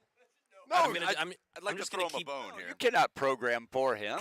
I'm just gonna keep perusing the Imagine Dragon albums playlist and see what I can find. Then I will fight you. Young man. I will find you in the street and I will fight you, Mac. Think blues funk rather than pop punk. Throw a damn dart at a catalog and whatever hits, just play that. Anything but this. Anything but what you've done. Welcome back. 6-1, Stephen King says Buck needs to open his mind. What, outside of the Apple Shuffle playlist? Out of here. Open my mind. Thank you, Stephen King. Question my music taste. I will not have it. 615-737-1045. I'm fired up because this Dwayne Haskins, the reporting around the Dwayne Haskins tragedy has really bothered me. Really bothered me, given that the missteps were by people who work in my industry and who will basically be painted with a broad brush as a media industry because of the way that Adam Schefter and Gil Brandt have handled this so carelessly and so insensitively, even as both of these individuals have put out apologies in the way that they covered the passing of Dwayne Haskins at 24 years old. We welcome your calls on this, 615-737-1045. Let's go to Malika, who's in Nashville, up next. Good morning, Malika, or I guess good afternoon. Mr. Reising, I listen to your show whenever I can. I love it. Thank you much. And I just want to say I've been a Titans fan since 2002. I'm from Chicago. I live down here. I love it. My point is, you remember when McNair died, right? Yes, ma'am. Everybody was talking bad about him. You need to stop talking bad about people. I don't mean you. I mean anybody. Because there's good in people. Just because somebody makes a mistake in life, it doesn't mean, oh, there's this, there's that. So what? When they make a mistake in life, it's okay? No, it's not. They should know better. And tweets, when they get deleted, they can still stay. So I don't know what to say. People need to respect people more. Thank you for your call. Love your show. Thank you very much for the call, Malika. 615-737-1045. Kirby, I mean, you said it best when we were talking about Gil Brandt, who, of course, your favorite football team growing up was the Dallas Cowboys. Gil Brandt is famously associated with the Dallas Cowboys. And when we played that audio, I looked at you, and you looked like you were hearing somebody completely different than Gil Brandt for the first time when we played that clip. Well, it's like your grandfather or somebody elderly, myself. You're not elderly. He was a shell of Gil Brandt, and he was thrown a question about somebody that he knew, but there's no filter there at that point. You know what I mean? And it was sad to hear him. He shouldn't have even been on a microphone. I just respect for the dead. Yeah. Why do decency. we need to have instant reaction about everything? Social media. Everything. It makes this so much more, even if there is truth in what Gil Brandt is saying, right? Can a week not pass for the family to mourn and bury their son, the father of the child who has just passed away, who's just been left orphaned or without a father? I don't understand why we have to do this with everything. Kobe Bryant, when he and Gianna and I believe there was 5 other people in the helicopter who passed away, can we not wait 24 hours before the think pieces about Kobe Bryant's rape allegations start? They are plenty important conversations to be had because these people are complicated. You don't know everything about your favorite players, your favorite musicians, your favorite artists, actors. You don't know everything about Lucas, me, and Kirby, although Kirby is, of course, an open book. And I'm sure there are police records that can tell you everything you need to know about Kirby Allen Kirby. There are some chapters have been edited for content. Expunged from the record. Everything FCC purpose. Kirby's pre-digital, so everything that was in paperwork, Kirby found and lit on fire. It was on parchment. But the point stands. You don't know everything about everybody, and there is a time to have these discussions, but not as the body is still warm. 615-737-1045. I hate to bring the mood down. We've been having such fun at Geodis Park out here. We're broadcasting live from the Nashville SC Stadium today. We go back to the phones. Todd is in Mount Juliet up next. Hello, Todd. Hey, Buck, diehard Steeler fan. I just heard that, and I just wanted to throw up in my mouth. How can anybody possibly say that about somebody, like you said, is still warm? I just lost 2 family members in the last 2 weeks, and were their choices always great in life? When I go, were my choices always great in life? Who the hell is Gil Brandt to say that? It's ridiculous. Dwayne Haskins was trying to get his life in order. And then here, we don't know if he had drinks or not. We don't know squat about it, other than he unfortunately got killed. And it's sad. And I hate that Gil Brandt, a legend in the NFL, is going out like that. That's just ridiculous. That's all I got, Buck. Have a great day. Thank you for the call, Todd. 615-737-1045. I mean, I've been fortunate that I've never had to cover a story like this. I mean, of course, I remember McNair's passing and all of the things that were associated and involved in how Steve McNair ended up passing away. A complicated story, an incredibly complicated story to cover, one that is still being cold-cased, many, many years after the fact, and things that we still don't have the answers to or the proper context to be able to tell the entire story. This will not be the final moment that something like this happens. Unfortunately, these things will continue to occur, and I wanted to spend some time on this. We ran out of time yesterday. There was some newsworthy things to discuss, but I wanted to give people the opportunity to react to this because it transcends sports, and as the caller said, all of us have things in our background that would be uncomfortable to discuss if we were to pass away, or if somebody in our lives were to pass away, your mother, your father, and somebody got on Twitter to 8+ million people and said, yeah, but did you know that Pops had a DUI when he was 25 in his background? Wait. I don't need all of that at once while I'm trying to grieve.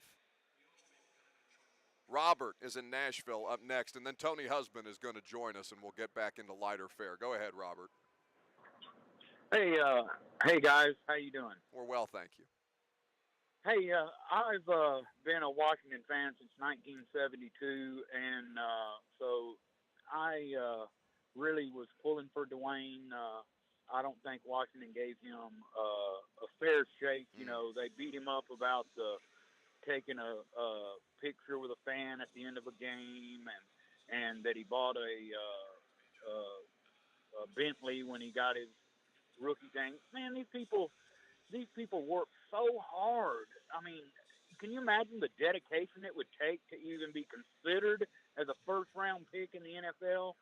And then they get treated like meat, and if they don't make it, they just beat the crap out of them. It's just sad, and the black quarterback in the NFL still gets treated unfairly. Those people out there that were sending watermelons to Doug Williams and all that when he was in Tampa Bay, they're still there. They just hide it better. So, God, I hope Dwayne's with God and looking down on us, and proud of the people that speak up for him. So I love you, Dwayne. Goodbye. That's a touching tribute there, Robert. We appreciate the call. 615-737-1045. I don't want to spin our wheels on this because there's only so much that needs to be said there. But all of those sentiments I think are worth echoing at this time, just for a general need, societally, not necessarily just in the world of sports, just to treat people better and with a degree more care. All right, let's let's brighten this up a little bit because we're broadcasting live here at Geodis Park. One of the happiest people I know, Tony Husband, the voice and face of Nashville SC on their television broadcast, is going to be up here in the booth with us here in just a moment, and we'll discuss some of the things that Ian Ayer, CEO, Mike Jacobs, the general manager, and Gary Smith are currently discussing in a media press conference that's being run live here at Geodis Park. With everything that Nashville is trying to do around sports, entertainment, and make it a part of the culture, the fabric of this city, I think that this venue is going to do a lot to prove why something like the new Titan Stadium is critical for this city in its next evolution.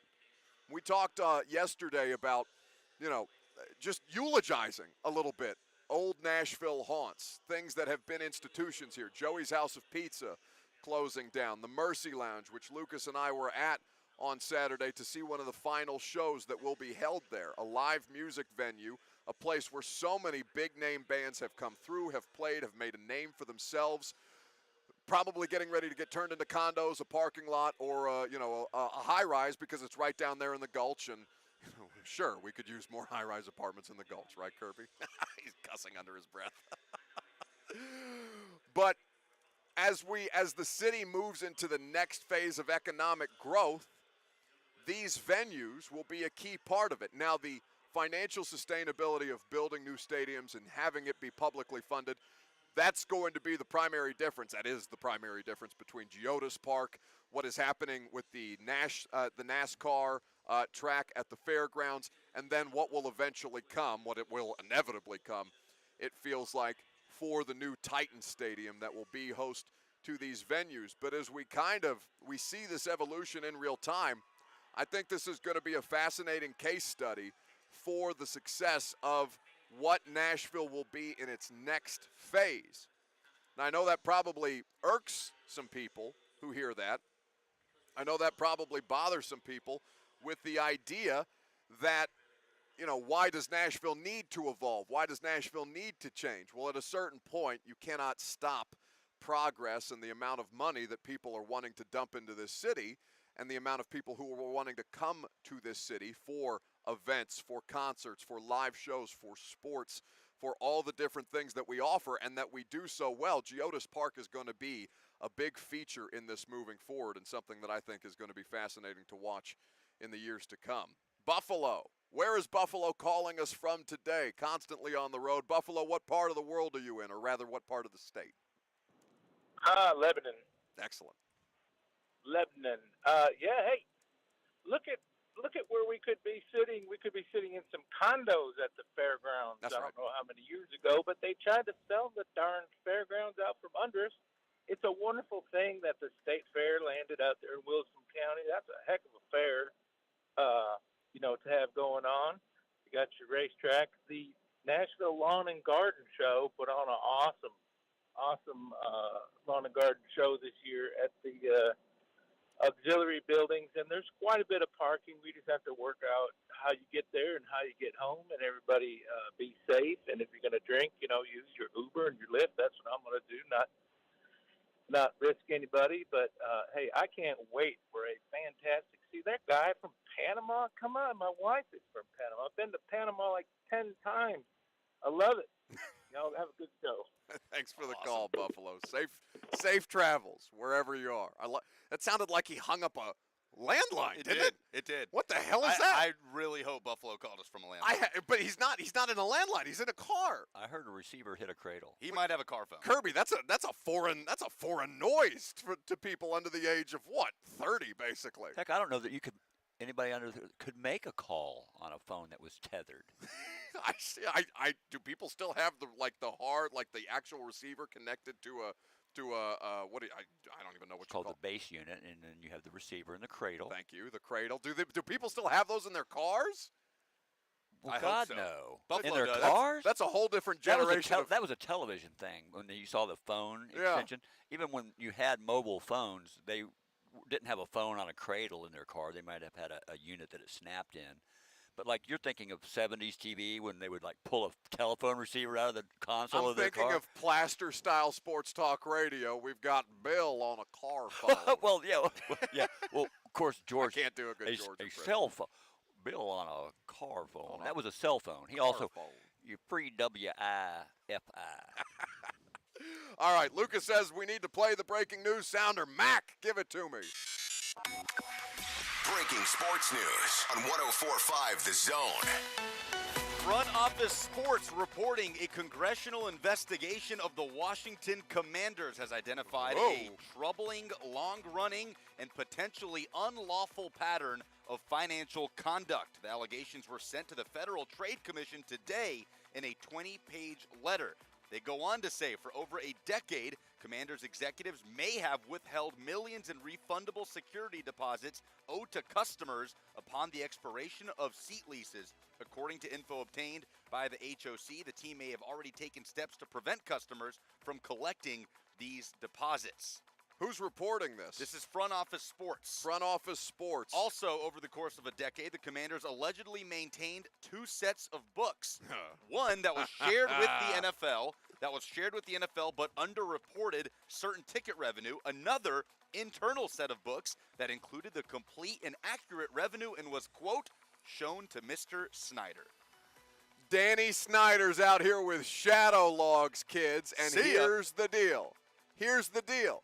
You can, apparently, in the NFL, rightly or wrongly, you can get away with years of covering up sexual impropriety and having cheerleaders go out with big money sponsors, basically, offering them up, for lack of a better term, for services that are well outside of the bounds of the workplace environment. You can do all of the terrible things that the Washington football team has done. I refuse to call them the Commanders. It's a silly name run by a silly little man who is apparently about to be without his silly little football team.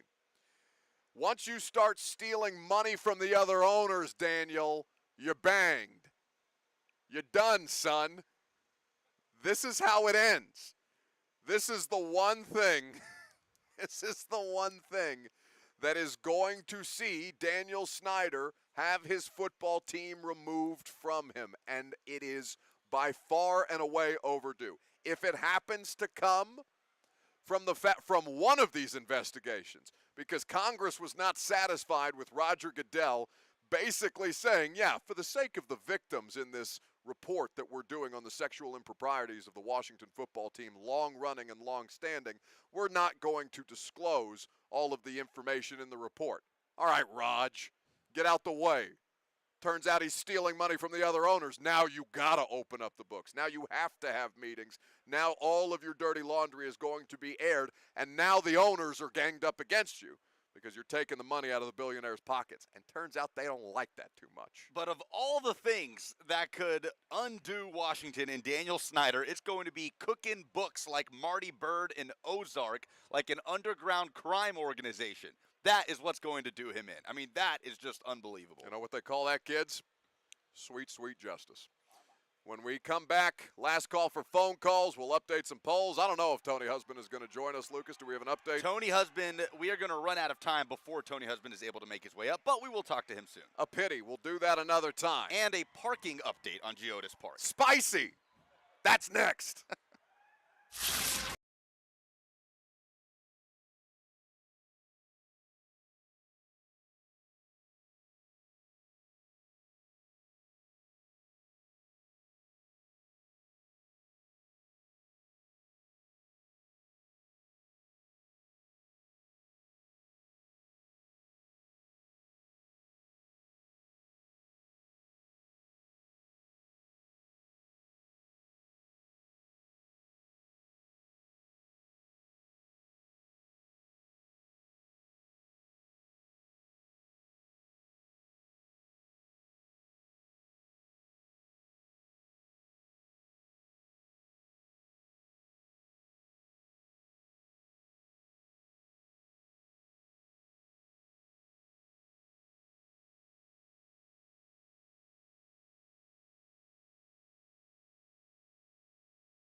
the way.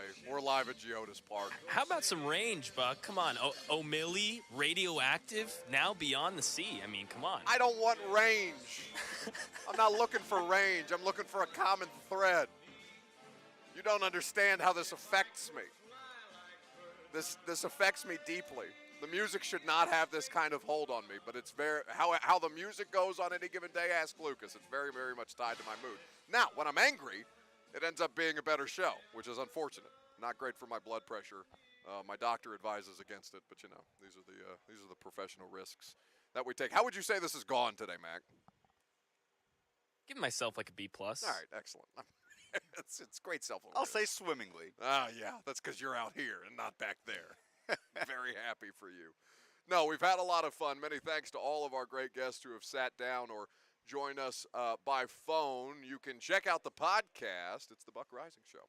Wherever you get your podcast, of course, all of our 4 shows here on the Zone from 6 a.m. to 6 p.m. You can find the podcasts of those as well for any of the interviews. Lucas, why are you pointing at the laptop? I want to get to this parking update as we were talking about it at the start of the show.